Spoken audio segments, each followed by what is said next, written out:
172 আউযু বিল্লাহি মিনাশ শাইতানির রাজিম বিসমিল্লাহির রহমানির রহিম ওয়াইজ আখাযা রাব্বুকা মিন বানি আদমা মিন যুহুরিহিম যুররিয়াতাহুম ওয়া আশহাদাহুম আলা আনফুসিহিম আলাস্তু বিরাব্বিকুম ক্বালু বালা। স্মরণীয় ঘটনা, স্মরণ করো। ইজ মানে স্মরণ করো, স্মরণীয় ঘটনা।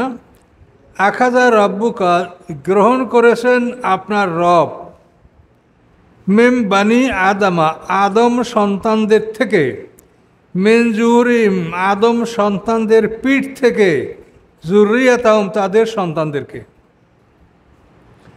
ও আশহাদাহুম এবং তাদের উপরে তিনি সাক্ষী রেখেছেন, ও আশহাদাহুম এবং তাদেরকে সাক্ষী রেখেছেন, আলা আনফুসিহিম তাদের নিজদের বিরুদ্ধে, তাদের নিজদের উপরে তাদেরকে সাক্ষী রেখেছেন আল্লাহ তাআলা তাদের নিজদের উপরে, এই বলে যে আলাস্তু বিরাব্বিকুম নই কি আমি তোমাদের রব। ক্বালু তারা বলল বালা, হ্যাঁ হ্যাঁ আপনি আমাদের রব।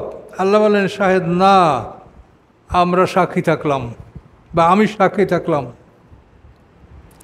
আন তাকুলু যে তোমরা বলবে, ইয়াউমাল কিয়ামাতে কিয়ামতের দিন, ইন্না কুন্না নিশ্চয়ই ছিলাম আমরা, আন হাজা এর থেকে গাফিলিন অমনোযোগী উদাসীন, যে আপনি আমাদের রব এই বিষয় থেকে আমরা উদাসীন ছিলাম। আও তাকুলু অথবা তোমরা বলবে, ইন্নামা আশরাকা আবাউনা নিশ্চয়ই শরিক করেছে আমাদের বাপদাদারা, অকুন্না যুররিয়াতাম মিন বাদিহিম মিন ক্বাবলি ইতিপূর্বে আমাদের বাপদাদারা শরিক করেছে। অকুন্না আমরা ছিলাম, যুররিয়াতান সন্তান, মিন বাদিহিম তাদের পরে। তো আমাদের বাপদাদারা শিরক করেছে, আমরা তাদের পরে সন্তান ছিলাম, সেটা দেখে দেখে আমরাও করেছি। আফাতুহলিকুনা বিমা ফাআলাল মুবতিলুন আপনি কি ধ্বংস করবেন আমাদেরকে ওই কারণে, বেমা মানে ওই কারণে, ফাআলা যা করেছিল বাতিলপন্থীরা অর্থাৎ আমাদের পূর্বপুরুষরা, এই জন্য আমাদেরকে ধ্বংস করবেন। তো এই ধরনের কথা যেন তোমরা বলতে না পারো, এই জন্য তোমাদেরকে তোমাদের নিজদের উপরে আমি সাক্ষী রাখলাম। আশহাদা, হ্যাঁ এই যে আল্লাহ আশহাদাহুম আলা আনফুসিহিম তাদেরকে সাক্ষী রাখা হলো নিজদের উপরে, নিজদের উপরে তোমার সাক্ষী যে তোমরা আল্লাহকে রব বলে স্বীকার করেছো। এখন এইখানে দেখেন সমস্যাটা দেখেন, আবার তর্জমা, ওয়াইজ আখাযা রাব্বুকা যখন গ্রহণ করলেন আপনার রব, মিন বানি আদম আদম সন্তানদের থেকে, মিন যুহুরিহিম তাদের পিঠ থেকে, যুররিয়াতাহুম তাদের সন্তানদেরকে। তাহলে আদম সন্তানদের থেকে, তাদের পিঠ থেকে তাদের সন্তানদেরকে বের করছেন। কিন্তু আপনি এই আয়াতের তাফসির পড়তে যাবেন, দেখবেন সাথে সাথে হাদিসে কী লেখা আছে যে আদম আলাইহিস সালামের পিঠের উপর আল্লাহ তাআলা ডান হাত দিয়া মোসা দিয়া প্রথমে জান্নাতীদেরকে বাইর করছেন, পরবর্তীতে বাম হাত দিয়া মোসা দিয়া জাহান্নামীদেরকে বাইর করছেন। আবার পাবেন হাদিসে যে আল্লাহ তাআলা আদম আলাইহিস সালামের পিঠের ডান সাইডে মোসা দিয়া জান্নাতীদেরকে বাইর করছেন, বাম সাইডে মোসা দিয়া জাহান্নামীদেরকে বাইর করছেন। তারা ছিল কালো এবং তাদেরকে জাহান্নামের কাজের জন্য আল্লাহ তৈরি করেছেন, এবং তিনি বলেছেন যে আমি পরোয়া করি না, এরা জান্নাতি এরা জাহান্নামী। এগুলো আপনি ভুরি ভুরি হাদিসে পাবেন। আমার আশ্চর্য লাগে যে এই কোরআনে এই আয়াত স্পষ্ট থাকার পরে সব তাফসীরকারকরা এই হাদিসগুলো লিখেছে। যে কোনো তাফসীর আপনি করবেন, আমি মাআলিমুত তানজিল ফলো করি, সেখানেও এই হাদিসগুলো লেখা আছে সব। কি বলবেন দেখেন, যেখানে আল্লাহর কোরআন স্পষ্ট বলতেছে যে আমি আদম সন্তানদের থেকে, তাদের কোন জায়গার থেকে, তাদের পিঠ থেকে তাদের সন্তানদেরকে আমি গ্রহণ করেছি। আখাযা মানে গ্রহণ করা, লওয়া। তো এইটা তাফসিরে জালালাইনে ব্যাখ্যাটা এভাবে দিছে যে আদম সন্তানদের থেকে, তাদের পিঠ থেকে। আল্লাহ তাআলা আদম আলাইহিস সালামের পিঠে হাত বুলিয়ে মোসা দিয়ে তার 120 জোড়া সন্তান বের করছেন। ওই সন্তানের পিঠে মশা দিয়া তাদের সন্তানদেরকে বের করছেন, এরপর তাদের পিঠে মশা দিয়া তাদের সন্তান, এইভাবে করে করে একেবারে কিয়ামত পর্যন্ত আমার পিঠে মশা দিয়ে আমার সন্তান, আপনার পিঠে মশা দিয়ে আপনার সন্তান, ওই সন্তানদের পিঠে মশা দিয়ে তাদের সন্তান, মানে প্রত্যেকটা মানুষকে তার পিতার পিঠ থেকেই বাইর করা হয়েছে পর্যায়ক্রমে। এভাবে সকলকে যখন বের করা হয়ে গেছে তখন আল্লাহ সবাই সম্মুখে বললেন, আলাস্তু বিরব্বিকুম, আমি কি তোমাদের রব নই? তখন আমরা বললাম কি, কলু বালা, হ্যাঁ আপনি আমাদের রব। আল্লাহ কি জবাব দিলেন? শাহেদ না, আমি সাক্ষী থাকলাম বা আমরা সাক্ষী থাকলাম যে কিয়ামতের দিন তোমরা বলবে যে এর থেকে আমরা গাফে ছিলাম, এর আমরা জানি না, এটা যেন বলতে না পারো, এই জন্য আমি নিজে তোমাদের বিরুদ্ধে তোমাদেরকেই সাক্ষী রাখলাম। আমি এই সাক্ষীটা রাখা হয়ে যাওয়ার পরে আল্লাহ সবাইকে মৃত্যু দিলেন, একসঙ্গে আমাদের মওত হয়ে গেল। মরার পরে আমাকে আমার বাবার পিঠে ঢুকাইলো, বাবাকে দাদার পিঠে, দাদাকে তাহের পিঠে, ওরকম আপনাদের সবাই, আপনাকে আপনার বাবার পিঠে, বাবাকে দাদার পিঠে, তাহের পিঠে, এরকম করে করে করে করে আবার যেভাবে আদমের পিঠ থেকে বের হয়েছিলাম আমরা, ওইভাবে আবার ওই এক আদমের পিঠের মধ্যেই আমরা জমা হয়ে গেলাম। এই যে প্রক্রিয়াটা আল্লাহ করলেন, এটা কিন্তু একটা জীবন হিসাবে আল্লাহ ধরেন নাই। এটা হচ্ছে যে আল্লাহ আমাদেরকে যে ইবাদত করার জন্য সৃষ্টি করছেন, এটার আমরা যোগ্য কিনা এইটা পরীক্ষার জন্য আমাদেরকে মুহূর্তের জন্য একটু প্রাণ ঢুকিয়ে দিয়ে একটা কথা বললে, প্রশ্ন করে প্রমাণ করলেন যে না, এগুলি আমার ইবাদত করতে পারবে। টেস্ট করিয়া মেশিনটাকে কী করা হলো? প্যাকেট করা হলো। এই জন্য এই সৃষ্টি এবং মৃত্যু, তো এই যে জন্মটা পরীক্ষামূলকভাবে, এটাকে আল্লাহ জীবনের মধ্যে ধরেন নাই। এই মৃত্যু থেকে, যেহেতু এই মৃত্যুটার সামনে দীর্ঘ আপনার থাকবে জন্মের পূর্বক্ষণ পর্যন্ত, তো এই মৃত্যুটা থেকে মানুষের জীবন শুরু হয়েছে। কাইফা তাকফুরুনা বিল্লাহে অকুনতুম আমওয়াতা, কি মনে নেই সূরা বাকারা? তাহলে তোমরা ছিলে মৃত, এই যে মরণ, তো মরণের আগে যে আমাদেরকে সুইচ দিয়ে একটু মানে প্রাণটা একটু ঢুকাই দিয়ে একটা কথা জিজ্ঞাসা করছেন, এটা হচ্ছে আল্লাহর পরীক্ষা যে আমি এদেরকে ইবাদতের জন্য বানিয়েছি, তারা ইবাদত করতে পারবে কি না। তো প্রমাণ হয়ে গেল যে পারবো আমরা, আলাস্তু বিরব্বিকুম ক্বালু বালা। তাহলে এই যে মুহূর্তের জন্য মানুষের মধ্যে প্রাণ সঞ্চার করা হয়েছে, এইটাকে জীবনের মধ্যে গণ্য করা হয় নাই।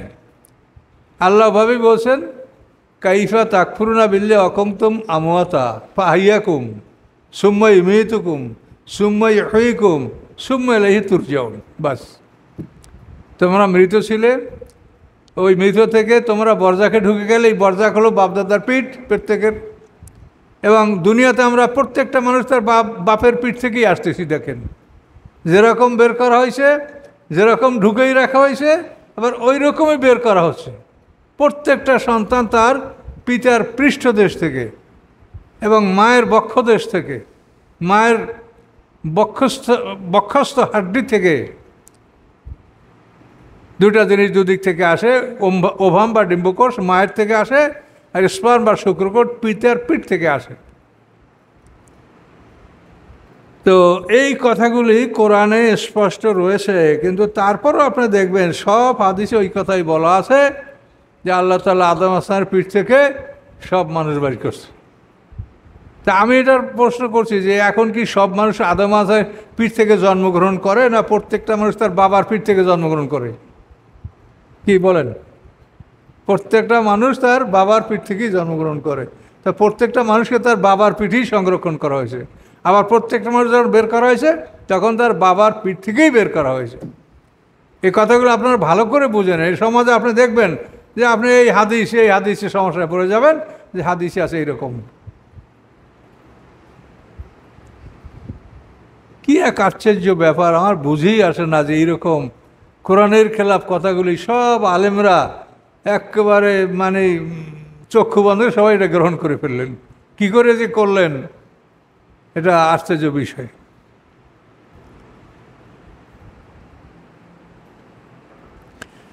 তাহলে এখন দেখেন জীবনের চারটে জোড়া। কাইফা তাকফুরুনা বিল্লাহি অকুনতুম আমওয়াতা হলো মৌত। মৌতের পরে কি?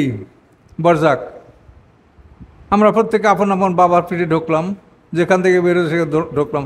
তো মৌতের পরে বরজাক, বরজাকের পরে দুনিয়ায় জন্ম। এখন এই বরজাকের কিন্তু সময়টা ঠিক নাই। আমরা এখন জন্মেছি, আমাদের 1000 বছর আগে কেউ জন্মেছে, আমাদের 1000 বছর পরে কেউ জন্মিবে। কাজে এই বরজাকের সময়টা সাক্ষী দেওয়ার পরে আমরা মৃত্যুবরণ করছি, তারপর বরজাক এইটা কিন্তু এক সময় হচ্ছে না, আমাদের আগে পরে হচ্ছে। তাহলে দেখেন, প্রথম হলো মৃত্যুর পরে বরজাক, পর্দার আড়ালে জগতে ঢুকলাম। বরজাকের পরে আমরা জন্মগ্রহণ করলাম, জন্মগ্রহণ করার পরে আমরা এখন জীবন যাপন করছি। জীবনের পরে মৃত্যু, মৃত্যুর পরে আবার বরজাক, এই বরজাকের পরে আবার জীবন, হাসরের ময়দানে সিংহার ফুৎকার আমরা জীবিত হব। এই জীবিত হওয়ার পরে আমরা জীবন উপভোগ করব। এতে 8টা হয়েছে, গুনছেন ভালো করে গুনেন এই 8টা। এই যে জোড়া জোড়া, কাইফা তাকফুরুনা বিল্লাহি ওয়া কুনতুম আমওয়াতা, এখানেও দেখেন ওই এই জোড়া। তো এখন যদি আপনি মুনকার নাকিরের সুয়াল জবাবকে মানেন, তাহলে আপনার জোড়া ভেঙে গেল, তাহলে আপনার জীবন হয়ে গেল 3টা। আবার সুয়াল জবাবের পরে আপনাকে ইল্লিন সিজনে নেওয়া হবে, সেখানে আবার একটা মৃত্যু লাগবে, তাহলে মৃত্যু হয়ে যাচ্ছে 3টা, জীবন হয়ে যাচ্ছে 3টা। আর আল্লাহ ছাড়া অন্য কেউ কোনো প্রাণীকে জীবিত করতে পারে, এই আকীদা শিরক। আল্লাহ ছাড়া কারো ক্ষমতা নাই কোনো প্রাণীকে জীবিত করা। মুনকার নাকিরের নামগন্ধ কোরআনে নাই, এখন তারা মানুষ জীবিত করবে, এটা কেমন কথা? কোরআনে নাই, অথচ জীবিত করলে বা এটা মানলে এটা শিরকের পর্যায়ে পৌঁছে যাচ্ছে। কোরআনের যে জোড়া জোড়া আল্লাহ বলছেন, এই যে জোড়া আমি দেখাই দিলাম, এটা জোড়া ভাঙ্গিয়া এটা 9টা হয়ে যাচ্ছে। আল্লাহ একা বেজোর, আর সব জোড়া জোড়া। আল্লাহ তাআলা, অনেকে বলে কি যে আল্লাহর অনুমতিতে জিন্দা করবে, তো সে আল্লাহর অনুমতিতে জিন্দা করে মন করে, তো কোরআনে থাকতে হবে। মৃতকে জিন্দা করার অনুমতি আল্লাহ কাকে কাকে দিয়েছেন? ঈসা আলাইহিস সালামকে দিয়েছেন, এটা কোরআনে একবারে ডাইরেক্ট বলা আছে। আচ্ছা না, ডাইরেক্ট কোরআনে বলা আছে যে তুমি সূরা আলে ইমরানেই আছে, ঈসা আলাইহিস সালাম মৃতকে জিন্দা করতে পারবে, কুষ্ঠরোগী ভালো করতে পারবে, জন্মান্ধকে চক্ষু দিতে পারবে, এটা ঈসা আলাইহিস সালামকে আল্লাহ অনুমতি দিয়েছিলেন। তারপরে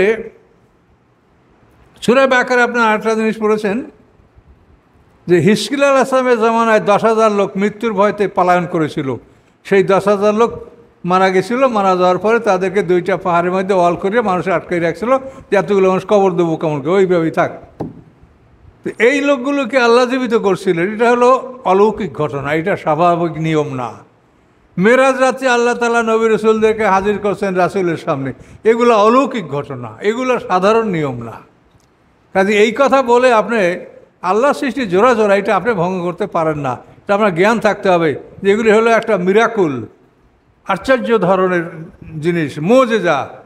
এটা হলো একটা অস্বাভাবিক, সাধারণ না, এটা অসাধারণ ব্যাপার। এগুলি সাধারণ নিয়ম না। সাধারণ নিয়ম হলো প্রত্যেকটা মানুষের 2টা মরণ, তারপর 2টা বরজাক, তারপর 2টা জন্ম, 2টা জীবন, এবং এভাবে 2টা জীবনই তো শেষ, 4 জোড়া হয়ে গেল। হিসাবটা পাইছেন? আবার বুঝলেন? কাইফা তাকফুরুনা অকুনতুম আমওয়াতা, ছিল আমরা মৃত, সবাই একসঙ্গে মরেছি, আবার হাসরের ময়দানে সবাই একসঙ্গে জীবিত হব। এসবের সিংহার ফুৎকারে সব, তাহলে আমাদের মরণ হয়েছে একসঙ্গে, জীবিত হব একসঙ্গে। শুধু এই বরজাকটার হলো ব্যবধান, যে আমাদের জন্মের আগে একটা বরজাক, জন্মের পরে একটা বরজাক, 2টা বরজাক প্লাস হায়াত, এই 3টা মিলাইয়া এরপরে দেখবেন যে আমাদের সবার হায়াত সমান, সবার বয়স সমান, কেউ কারো চাইতে একদিনের ছোট বড়, এক মুহূর্তের ছোট বড় নাই।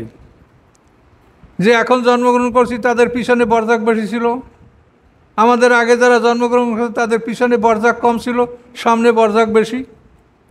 আমরা এখন জন্মগ্রহণ করছি, আমাদের সামনে বরজাক কম, পিছনে বরজাক বেশি। এই 2টা বরজাক জীবন মিলিয়ে আপনি দেখেন তাহলে আমরা একসঙ্গে মৃত্যু হয়েছে, একসঙ্গে জন্মগ্রহণ করছি, সমস্ত মানুষের হায়াত সমান, কেউ কাউকে হায়াত দিতে পারে না। আপনারা দেখবেন হাদিসে একের সবচেয়ে আসার হাদিসে আছে যে দাউদ আলাইহিস সালামকে আদম আলাইহিস সালাম 20 বছর অথবা 40 বছর হায়াত দান করেছেন।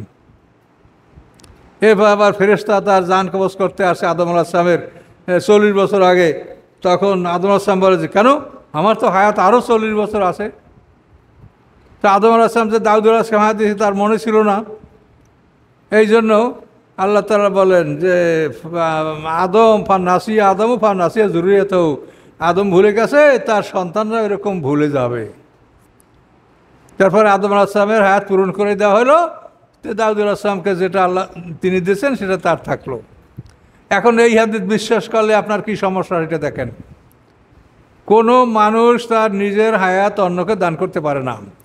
আল্লাহ তাআলা ইচ্ছা করলে কারো হায়াত বাড়াই দিতে পারে। সে হায়াতটা কীভাবে বাড়াবে? আমার এখন মৌয়াতের সময় ছিল, কিন্তু আল্লাহ যে আমাকে 20 বছর হায়াত বাড়িয়ে দেয়, আমার বরজাক আছে সামনে, ওই বরজাক থেকে 20 বছর হায়াতের সাথে যোগ হবে এবং বরজাক থেকে 20 বছর কমবে। ইয়াজিদ 38 বছর বয়সে মারা গেছে। এখন তার পাপের জন্য যদি তার হায়াত কমাই দিয়ে থাকে আল্লাহ তাআলা, তাহলে কি হবে? হায়াত থেকে তার 20 বছর কমাইয়ে দিয়ে এই 20 বছর আল্লাহ বরজাকের সাথে যোগ দিয়ে দিলেন। গড়ে তার বয়স তো ঠিক থাকলো। দেখছেন, বয়স কমাইলে তাকে হায়াত থেকে 20 বছর কমাইয়ে ওই 20 বছর বরজাকের সাথে যোগ দিয়ে দিলেন। বুঝেন এগুলো নাকি না কোনো অসুবিধা আছে? তাহলে এই জন্য কোনো মানুষ কাউকে হায়াত দিতে পারে না, কারো হায়াত বেশি হতে পারে না। প্রত্যেকটা জিনিসের একটা সমাপ্তি আছে। যতই হায়াত আল্লাহ আমাকে দিক, মরার পরে আকাশ পৃথিবীর বয়স সমান হায়াত দিবে বা তার চেয়ে বেশি দিক, তারপরও একটা সমাপ্তি তো আছে কোনো এক সময়। তা যখন সবাই সমাপ্তি হবে, যে আমাদেরকে আল্লাহ তাআলা একটা সমাপ্তিতে পৌঁছে দেবেন, তখন যদি এমন হয় যে একজন মানুষের বয়স এখনও 40 বছর বেশি আছে, তাহলে ওই লোকটাকে তো 40 বছর বেশি একা থাকতে হবে। এখন একা ওই লোকটা 40 বছর পৃথিবীতে কেমনে থাকবে কয়েন তো? কি সম্ভব? তাহলে একটা মানুষকে কেউ হায়াত দিবে বাড়াইয়া এবং তার হায়াত বাড়বে, এগুলি সব হলো আমাদের জ্ঞানের অপব্যবহার। আমরা জ্ঞানকে ব্যবহার করি না, যা পাইছি লেখা তাই পড়িয়া শিক্ষা মাওলানা হয়ে গেছি, এখন ঘুমাবো আর ওই দিয়ে ওয়াজ করবো বড় বড় টান দিয়ে, বাস এই তো হয়ে গেল। কোনো চিন্তা গবেষণা করার প্রয়োজন নাই।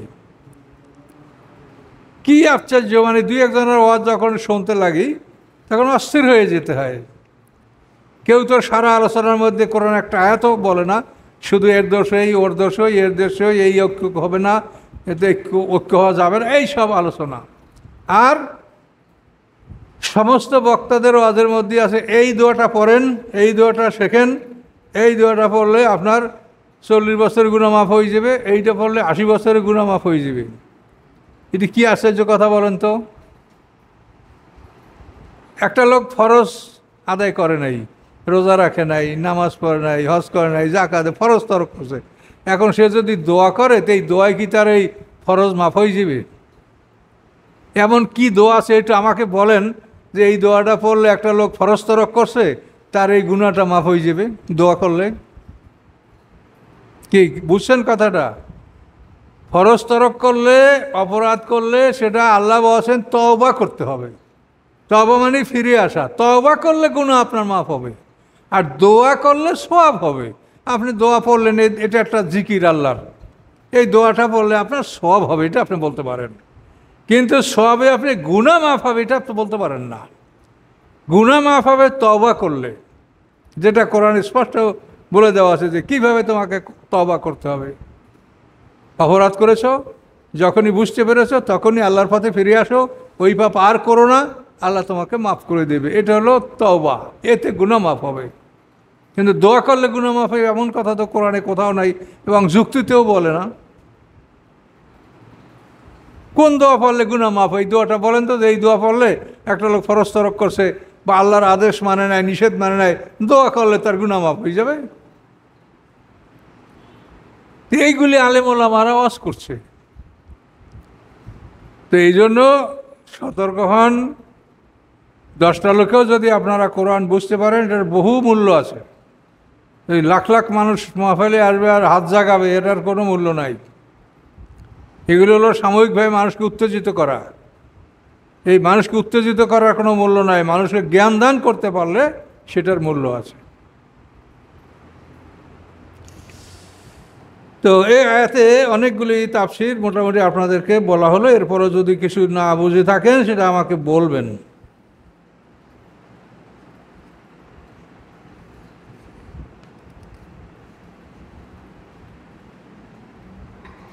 কোরআনে সব কিছু আছে, কিন্তু জ্ঞানের সদ্ব্যবহার করতে হবে, তাহলে এগুলো পাওয়া যাবে না।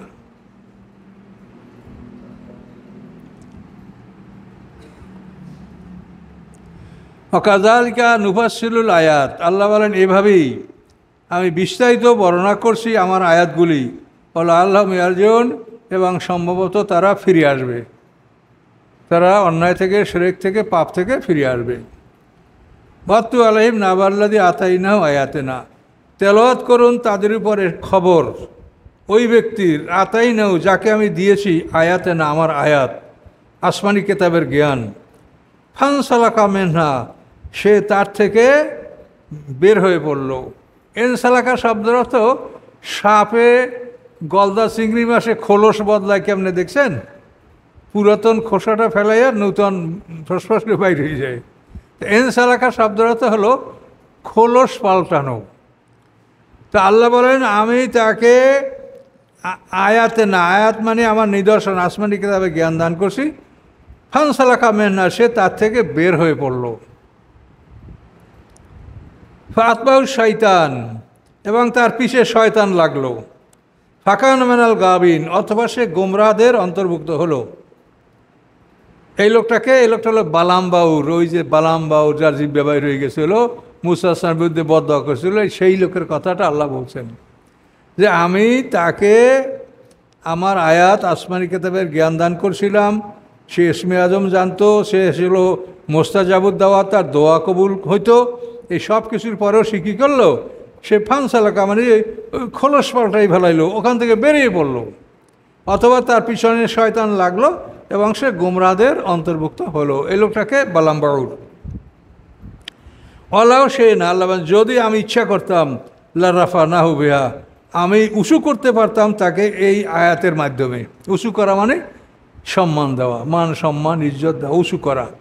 আল্লাহ বলেন আমি ইচ্ছা করলে বেহা মানে এই আয়াতের সাহায্যে আমি তাকে উঁচু করতে পারতাম, সম্মান দিতে পারতাম।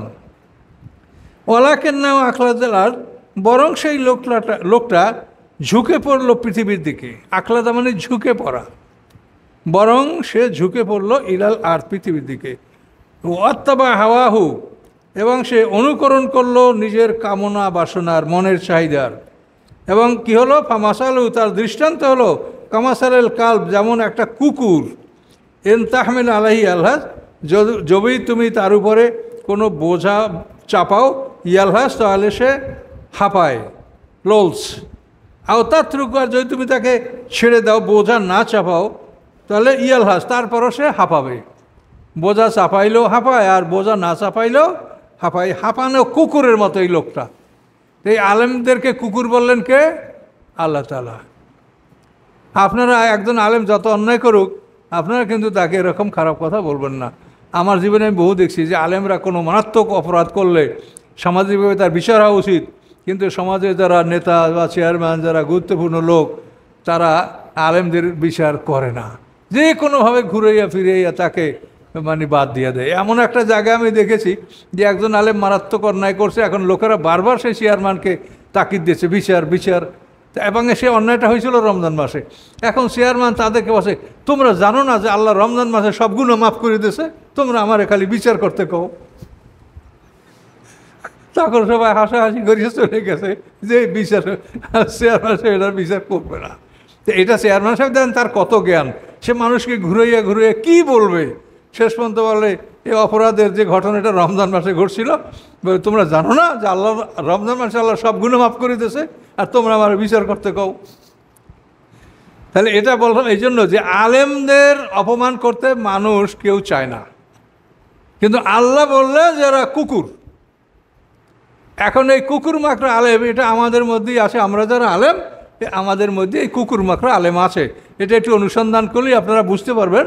কিন্তু আপনারা তাদেরকে কখনো এটা বলবেন না, আর বলতে আপনাদের মনও চাবে না যে একজন আলেমকে এইটা আমরা বলি। কথা বুঝতে পারছেন?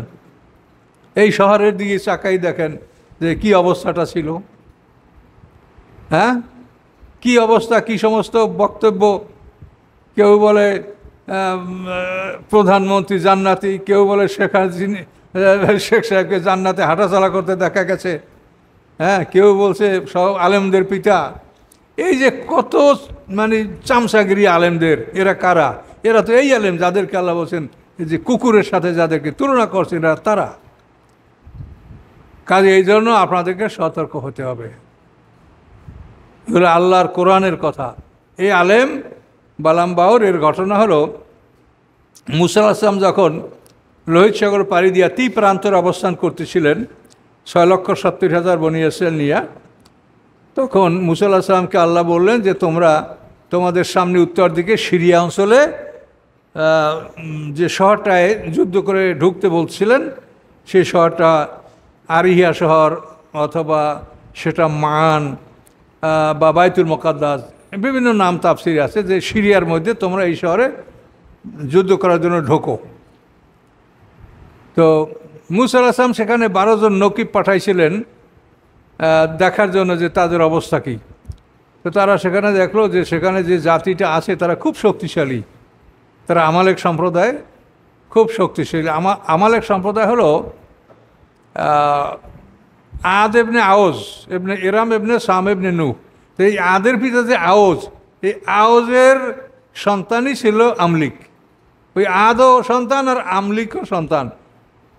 এই আমলিক থেকে আমালেক সম্প্রদায়, মানে আদ জাতির চাচাতো ভাই ওরা। তো এই আওজের বংশধর আমালিক, এরা মিশরের সিরিয়ায়, ফেরাউন যখন মিশরে ছিল মুসা আলাইহিস সালামের জামানায়, তখনও মিশরে এই আমালেক সম্প্রদায় ছিল, সিরিয়ায় আমালেক সম্প্রদায় ছিল। এরা খুব শক্তিশালী সম্প্রদায় ছিল। তো এদের ব্যাপারে মুসা আলাইহিস সালাম বলছেন যে তোমরা যদি অস্বাভাবিক কিছু দেখো তো এটা প্রকাশ করবে না, আমাকে বলবে শুধু। তো ওরা আইসিয়া মানে 2 জন লোকের শুধু গোপনীয়তা রক্ষা করছে, আর সবাই এটা বলে দিছে যে তারা ভীষণ শক্তিশালী, তাদের সাথে আমরা যুদ্ধ করে জিতব না, তখন আর এই জাতি যুদ্ধ করতে যাবে না। শেষ পর্যন্ত মুসা আলাইহিস সালাম তাদেরকে বললেন, বলার পরে তারা উত্তর দিল, এযহাব আনতা ওয়া রাব্বুকা ফাকাতিলা ইন্না হাহুনা কায়দুন, তুমি আর তোমার আল্লাহ যে যুদ্ধ করো, আমরা এনে বসে থাকবো। এরকম অভদ্রজনক আচরণ তারা করলো। তখন আল্লাহ তাআলা বললেন যে তোমাদের জন্য ওই শহরে প্রবেশ 40 বছরের জন্য হারাম করে দেওয়া হলো, তোমরা ঢুকতে পারবে না। 40 বছর তোমাদেরকে মাঠে প্রান্তরে ভবঘুরের মতো ঘুরতে হবে। তো এখন 40 বছর মানুষ মাঠে থাকা কত বড় কষ্টকর। ওরা চিন্তা করছে না যুদ্ধে যাব, রওনা করছে। রওনা করিয়া সকাল থেকে সন্ধ্যা পর্যন্ত চলছে। চলার পরে দেখে সন্ধ্যার সময় নিজেদের বাড়ির সামনে সবাই আছে। তার কারণটা কি? মানে ফাযহাব আনতা ওয়া রাব্বুকা ইন্না হাহুনা কায়দা, এখানে বসে থাকবো। আল্লাহ বলে তোদেরকে আমি ওখানেই বসাই রাখবো, তোরা এখান থেকে যাইতে পারবি না কোথাও। এরপরে মুসা আলাইহিস সালাম ইন্তেকালের পরে ইউসুফ ইবনে নুন, কালেব ইবনে ইউকান্না যখন ক্ষমতা আসে, তখন তাদের আমলে এই যুদ্ধ করে মুসলমানরা সেই সিরিয়া অঞ্চল জয় করেছে, যেটা কোরআনে একটা বিরাট ইতিহাস। এই কথাগুলো এখানে সংক্ষেপে বলা হয়েছে। এই বালাম বাউর মুসা আলাইহিস সালামের বিরুদ্ধে বদদোয়া করছিল ঘুষ খাইয়া। জাতি অনেক ধন সম্পদ তাকে ঘুষ দিয়েছে, তার দোয়া কবুল হয়, সে মুসা আলাইহিস সালামের বিরুদ্ধে বদদোয়া করবে। এই জন্য সে প্রথমে রাজি হচ্ছিল না, কিন্তু শেষ পর্যন্ত যখন এই ঘুষ খাইলো, ঘুষ খাওয়ার পরে তখন স্বপ্নে সে কিছু দেখতে পায় না। প্রথমে স্বপ্নে দেখছিল যে না তুমি মুসার বিরুদ্ধে বদদোয়া করতে যেও না, কিন্তু পরে যখন সে ঘুষ খাইলো তখন স্বপ্নে কিছু দেখে না। তখন বলো যে আমি কিছু দেখতে পাই নাই, কী সিদ্ধান্ত নিব? তো ওরা বলে যে দেখতে কিছু পান নাই, তার মানে আপনি আপনার কাজ করতে পারেন এখন। তখন একটা গাধার পিঠে সওয়ার হইয়া বালাম বাউর রওনা করলো। কিন্তু কদ্দূর যাওয়ার পরে গাধা আর যাবে না। এখন গাধারে পিটাইয়ে উঠেছে, পিটান খাইয়া গাধা উঠছে, আবার কদ্দূর যেয়ে গাধা যাবে না, আবার পিটান। এভাবে 3য়বারে গাধার জবান খুলে গেল। সে বলল যে তুমি আমাকে বলো সামনে যাইতে, আর আল্লাহর ফেরেশতা জিবরিল আমাকে বাধা দেয়, যেতে বারণ করে, আমি কার কথা শুনবো? তখন বালাম্বর গাদা ছাইড়া দিয়ে একা একা, সামনে একটা পাহাড় ছিল, সেই পাহাড়ের নাম হলো হুসবান পাহাড়, এই পাহাড়ের উপরে উঠে সে মুসা আলাইহিস সালামের বিরুদ্ধে বদদোয়া করতে লাগলো। এখন বদদোয়া করতে পারছে না, যা মুসা আলাইহিস সালামের বিরুদ্ধে বলে তা আসে তার জাতির বিরুদ্ধে, আল্লাহ বলতে দিচ্ছে না মুসার বিরুদ্ধে তাকে। এই চেষ্টা করতে করতে তার জিহ্বা নাভি পর্যন্ত ঝুলে গেল, এই হাঁপানো কুকুরের মতো তার জিহ্বা ঝুলে পড়ল। এরপরে সে সর্বশেষ কথা তাদেরকে যেটা বলছিল সেটা হলো এই যে আমার দুনিয়া আখিরাত সব গেল, তা আমি তোমাদের একটা পরামর্শ দিচ্ছি, বনী ইসরাঈলদেরকে তোমরা তাড়াতে পারবে না, তাহলে একটা বুদ্ধি যদি আমার শোনো, যে তোমাদের সুন্দরী কুমারী মেয়েদেরকে খাদ্য নিয়ে বিক্রি করার জন্য বনী ইসরাঈলদের মধ্যে ঢুকবে, এবং তাদের উদ্দেশ্য থাকবে যে উদ্দেশ্যমূলকভাবে তারা কোনো নেতাদের সাথে তারা জেনায় লিপ্ত হবে। এই ধরনের নারীদেরকে তোমরা যদি ওখানে ঢুকাতে পারো, আর নারীদের সাথে তারা যদি জেনায় লিপ্ত হয়, তাহলে তোমরা জিতবে এবং বনী ইসরাঈলরা ধ্বংস হবে।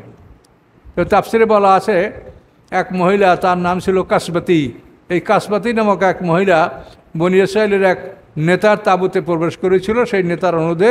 সেই নেতার নাম ছিল জামজি বিন সালমুন, এবং সেখানে তারা জেনায় লিপ্ত হয়েছিল। পরবর্তীতে তাদেরকে হত্যা করা হয়েছে। হারুন আলাইহিস সালাম তাদেরকে বল্লমে আঘাত করে বল্লম দ্বারা তাদেরকে হত্যা করেছেন, কিন্তু এই জেনার ফলে বনী ইসরাঈলদের মধ্যে প্লেগ শুরু হয়ে গেছিল, একবারে কমন প্লেগ, এবং এই প্লেগে 20 বছরের উপরে যাদের বয়স ছিল তারা সবাই মারা গিয়েছিল। এই ভয়ঙ্কর ঘটনা বনী ইসরাঈলদের মধ্যে ঘটেছিল। তার কারণ বনী ইসরাঈলের বিধানটা ছিল অনেক কড়া, আল্লাহর আইন। আমাদের যেরকম আল্লাহ মহলাত দেন, অবকাশ দেন, এই অবকাশের রকম তারা পাইতো না। এই জন্য ওই তাদের মধ্যে আল্লাহ প্লেগ সরাই দিলেন, এবং প্লেগে তারা সবাই নিহত হয়েছিল। এই ঘটনাটা এখানে এভাবে বলা হয়েছে।